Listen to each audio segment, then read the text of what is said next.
Guys ঘটপুকুরের GT থেকে আজকে আমাদের বন্ধু মানুষ আমাদেরকে বিরিয়ানি খাওয়ালো। এসে ঘটনাটা প্রথম থেকে বলি।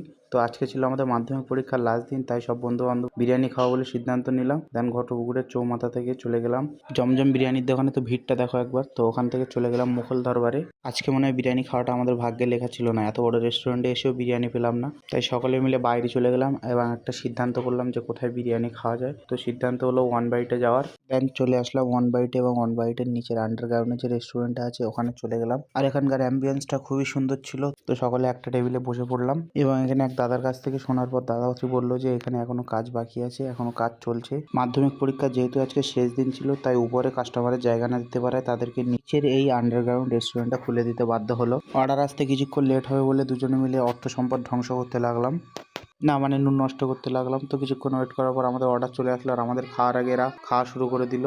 এই মালটা বিরিয়ানিটা খাওয়া বাদ দিয়ে বিরিয়ানিটাকে মনোযোগ দিয়ে দেখছিল কিছুক্ষণ, না মানে আমাদের বিরিয়ানিটা দেখছিল, যেহেতু ওর বিরিয়ানিটা এখনো আসেনি। তো ওর বিরিয়ানিটা আসতেই ও ভিডিও শুরু করে দিল। তো খাওয়া দাওয়া কমপ্লিট করে আমরা আন্ডারগ্রাউন্ড থেকে বাইরে চলে এলাম। বাইরে আসতেই দেখলাম প্রত্যেকটা ছেলের স্বপ্নের বাইক দাঁড়িয়ে আছে। আর হ্যাঁ, আমরা সকলে যে যার নিজের টাকায় বিরিয়ানি খেয়েছিলাম। ওই গিফটে নাকি আমাদের বিরিয়ানি খাওয়াবে, তাও পোজিং করছে দেখো। তো আমরা বাড়ি যেতে থাকি। আর তোমরা চ্যানেলে নতুন হয়ে থাকলে চ্যানেলটা সাবস্ক্রাইব করে দিও। বাই।